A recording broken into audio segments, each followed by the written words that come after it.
As mensagens estão comentadas especialmente no texto de Gálatas 4:4-7. E nós pedimos que o nosso bom Deus Pai, Filho e Espírito Santo nos abençoe, oriente e ensine ao meditar na sua palavra. Amém. O que você ganhou de presente no Natal? Quem já não teve que responder essa pergunta aí? Não estou perguntando para vocês, né? Mas a maioria de nós já teve que responder. Eu já respondi algumas vezes essa pergunta na minha vida. Aliás, tem algumas dicas de como não errar no presente, né? Tem isso interessante. Segundo alguns,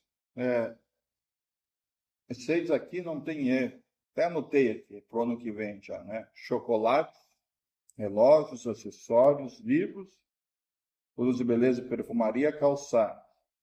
Sei que essa lista estou passando meio tarde, né? Já passou a época, né?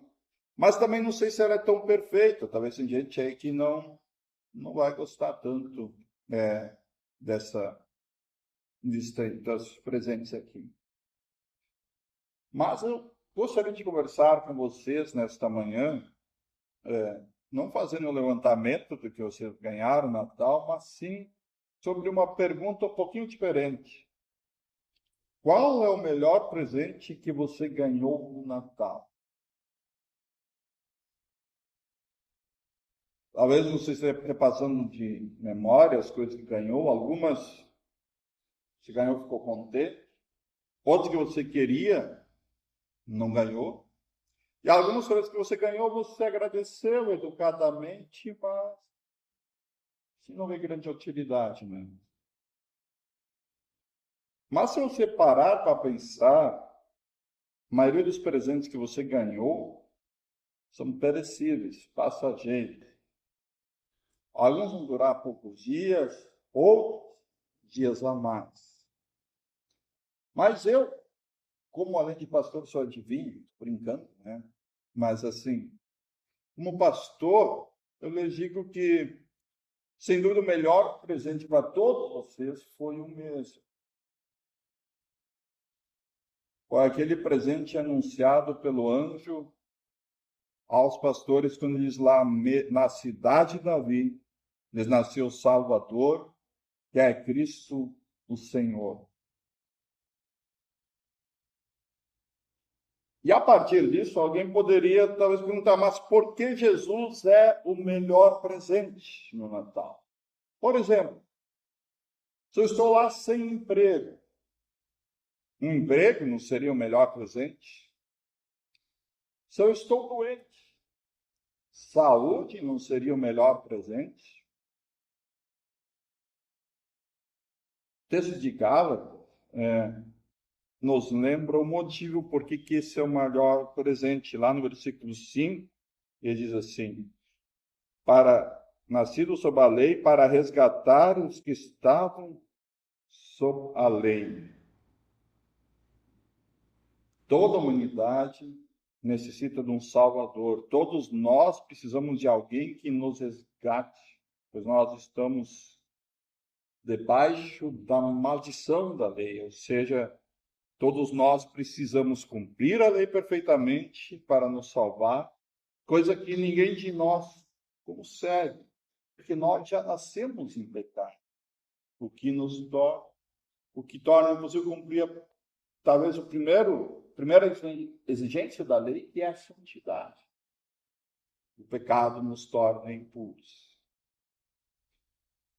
Portanto, para todos nós, a lei sem Cristo, sem Jesus, ela é um fardo, é um peso. E acaba por se tornar uma maldição, pois nós nunca cumprimos como deveríamos. Mas aí o texto de Gálatas diz, mas Jesus nos resgatou dessa maldição e deste peso que nos mantinha presos, nos mantinha na escuridão.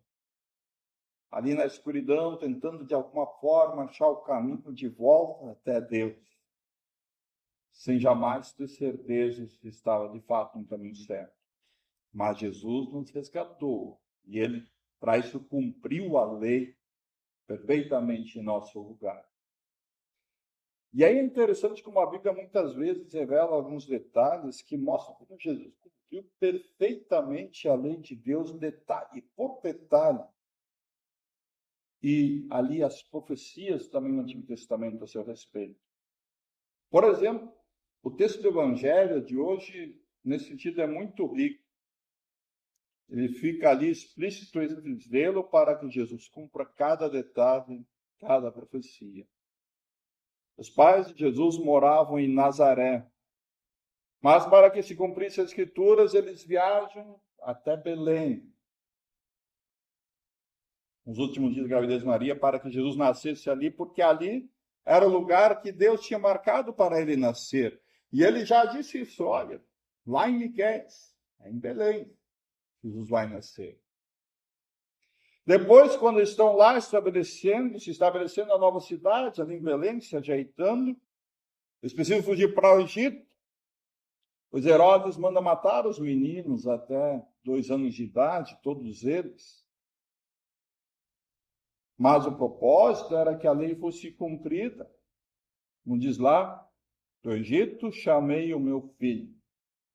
E aí, quando voltam do Egito, agora eles não podem se estabelecer ali na região da Judéia, mas se veem obrigados a voltar para Nazaré, para se cumprir o que foi dito também por meio dos profetas. Ele será chamado Nazareno. Vem só que Jesus cumpre perfeitamente a lei e as profecias. E quem cuida para que isso aconteça perfeitamente é o próprio Pai do céu, que faz com que as coisas aconteçam de tal forma que tudo se cumpra perfeitamente. Tudo isso para que Jesus seja o nosso Salvador, aquele que cumpra a lei em nosso lugar e para que nós também possamos identificar. Esse é o Messias. Esse é, de fato, o Messias. O Senhor, ele cumpriu cada detalhe da lei lá no Antigo Testamento, cada profecia. Além disso, a gente sabe que Jesus sofre o castigo que nós merecíamos por não cumprir a lei. Ele paga essa conta em nosso lugar. Portanto, no Natal, Deus dá não só o melhor presente, mas ele nos dá o presente perfeito para cada um de nós, que é Jesus. Ele é exatamente o que cada um de nós precisa para a salvação e para a vida eterna. E Jesus não é o tipo de presente que logo se enjoa ou que amanhã depois perde sua importância, o seu valor. Ele é o eterno Deus Filho, o nosso Redentor. Por isso que a vinda de Jesus foi na plenitude do tempo, diz Paulo aos Gálatas. No momento exato, pré-determinado, escolhido pelo próprio Deus, em que todas as profecias seriam cumpridas em Jesus. Talvez também aqui alguém poderia questionar isso, se este era o melhor momento do Messias nascer. Afinal, os governantes que estão no poder são cruéis, são corruptos. Fica claro aí em Herodes, com medo de perder o trono, ele manda matar todas as crianças de 2 anos de uma região, até 2 anos. Está nem aí. Importa é que ele fique no poder. A situação religiosa é caótica, o culto não passa de formalidade, os sacerdotes estão ali mais interessados na manutenção do templo e de seus ganhos do que em honrar e glorificar a Deus. Além disso, nos últimos anos, já tinha vários homens se apresentando como Messias, e todos eles acabaram se mostrando ser uma fraude. Mas, claro, também há aqueles que levantam aspectos positivos para a vinda de Jesus, do Messias, especialmente para a pregação do Evangelho, para dar a divulgação do Evangelho. Por exemplo, na época tinha difusão da língua e da cultura grega, tinha uma língua comum entre todos os povos, todas as nações, que facilitava a comunicação. Além disso, os romanos tinham conseguido estabelecer paz entre as nações, então você podia circular livremente entre as nações, e além disso tinha já naquela época 80 mil quilômetros de estradas, então você podia viajar por estradas. Isso facilitou muito que o evangelho chegasse rapidamente a muitos lugares depois.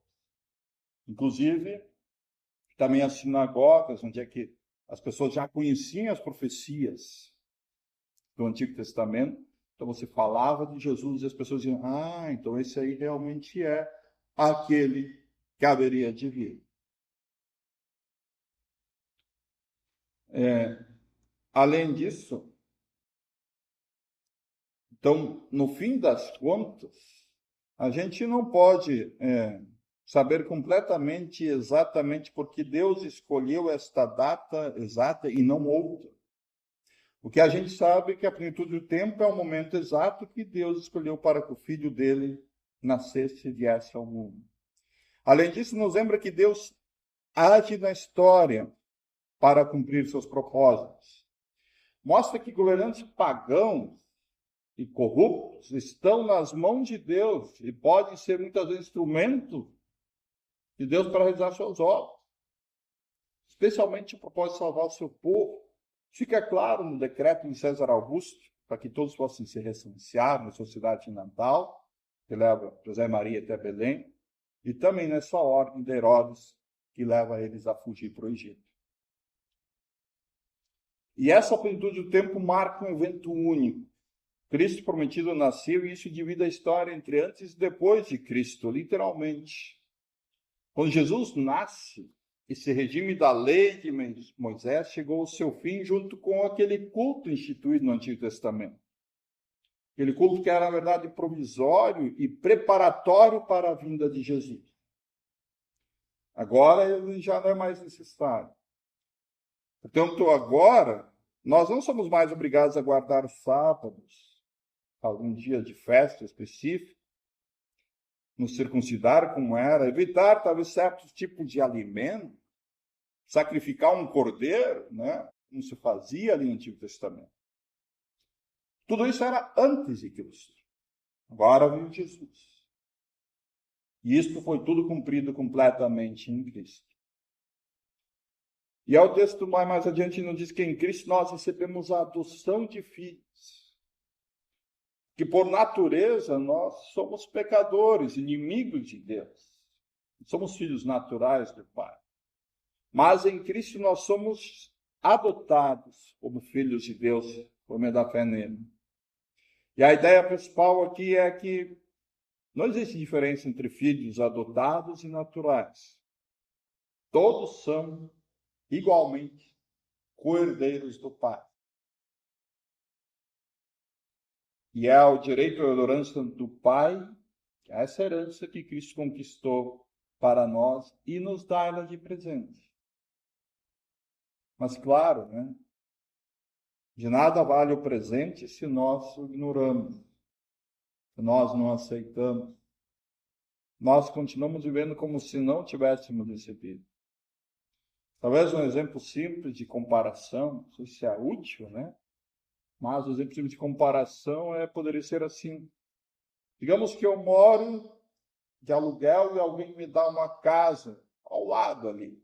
Casa bonita, boa, melhor que essa que eu estou pagando aluguel. Contudo, se eu não me mudar para essa casa nova que eu ganhei, não vai fazer diferença nenhuma no meu orçamento, na minha vida. Eu vou continuar ali, pagando aluguel, com uma casa boa e nova à disposição. Assim é com Jesus. Ele me resgatou da escuridão do pecado. Ele me deu herança da vida eterna. Mas se eu não creio em Jesus como meu Salvador, se eu não acredito que essa salvação foi para mim também, então de nada adianta a obra de Jesus para mim. Eu continuo escravo do pecado e condenado eternamente. Mas Deus nos dá o presente completo.